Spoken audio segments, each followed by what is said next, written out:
ಮಳವಳ್ಳಿ ತಾಲೂಕಿನ ಅಲಗೂರಿನಲ್ಲಿ ಸ್ನೇಹಿತರಿಂದಲೇ ಯುವಕನ ಹತ್ಯೆ. ಕುಡಿದ ಮತ್ತಿನಲ್ಲಿ ಮಾತಿಗೆ ಮಾತು ಬೆಳೆದು ಸ್ನೇಹಿತನನ್ನೇ ಬಿಯರ್ ಬಾಟಲ್ನಿಂದ ಚುಚ್ಚಿ ಹತ್ಯೆ ಮಾಡಿರುವ ಘಟನೆ ಸೋಮವಾರ ತಡರಾತ್ರಿ ಅಲಗೂರಿನ ಪೊಲೀಸ್ ಠಾಣಾ ವ್ಯಾಪ್ತಿಯಲ್ಲಿ ಜರುಗಿದೆ. ಅಲಗೂರಿನ ಮೇದರ ಕಾಲೋನಿ ನಿವಾಸಿ ಮಂಜು ಅಲಿಯಾಸ್ ಕಾಸಿ 33 ವರ್ಷ ಎಂಬ ಯುವಕನೇ ಹತ್ಯೆಯಾಗಿರುವ ದುರ್ದೈವಿಯಾಗಿದ್ದಾನೆ. ಸೋಮವಾರ ರಾತ್ರಿ ಬಾರ್ವೊಂದರಲ್ಲಿ ಜೊತೆಯಲ್ಲಿ ಮದ್ಯ ಸೇವಿಸಿದ ಮೂವರು ಸ್ನೇಹಿತರು ಬಾರ್ ಬಾಗಿಲು ಹಾಕಿದ ನಂತರ ರಾಷ್ಟ್ರೀಯ ಹೆದ್ದಾರಿಯ ಬೈಪಾಸ್ ಪಕ್ಕದಲ್ಲಿರುವ ಸೇತುವೆ ಬಳಿಯ ಖಾಲಿ ಜಾಗಕ್ಕೆ ತೆರಳಿದ್ದಾರೆ. ರಾತ್ರಿ 11 ಗಂಟೆಯ ಸಮಯದಲ್ಲಿ ಮೂವರು ಮಾತನಾಡುತ್ತಾ ಕುಳಿತಿದ್ದಾಗ ಮೂವರು ಸ್ನೇಹಿತರ ಮಧ್ಯೆ ಮಾತಿನ ಚಕಮಕಿ ನಡೆದಿದ್ದು, ಕೋಪಗೊಂಡ ಸಿದ್ದರಾಜು ಮತ್ತು ಸಿದ್ದರಾಜು ಇಬ್ಬರು ಸೇರಿ ಮಂಜು ಅಲಿಯಾಸ್ ಕಾಸಿ ಹೊಟ್ಟೆಗೆ ಬೇರೆ ಬಾಟಲಿನಿಂದ ಬಲವಾಗಿ ಚುಚ್ಚಿದ್ದಾರೆ.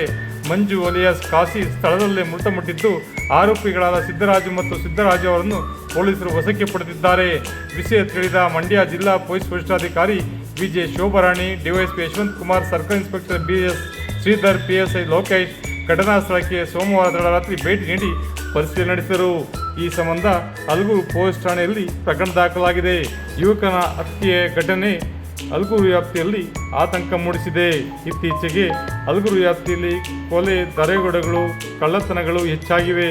ಕೂಡಲೇ ಈ ಬಗ್ಗೆ ಪೊಲೀಸ್ ಇಲಾಖೆ ಕಠಿಣ ಕ್ರಮ ಕೈಗೊಂಡು ಕಾನೂನು ಸುವ್ಯವಸ್ಥೆ ಕಾಪಾಡುವುದರೊಂದಿಗೆ ಜನಸಾಮಾನ್ಯರ ರಕ್ಷಣೆ ನೀಡುವಂತೆ ಸಾರ್ವಜನಿಕರು ಒತ್ತಾಯಿಸಿದ್ದಾರೆ.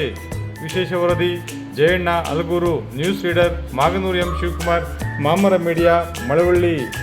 ನೇರ, ದಿಟ್ಟ, ನಿರಂತರ ಸುದ್ದಿಗಳಿಗಾಗಿ ಮಾಮರ ನ್ಯೂಸ್ ವೀಕ್ಷಿಸಿ, ಸಬ್ಸ್ಕ್ರೈಬ್ ಆಗಿ. ಧನ್ಯವಾದಗಳು. ಶುಭ ದಿನ.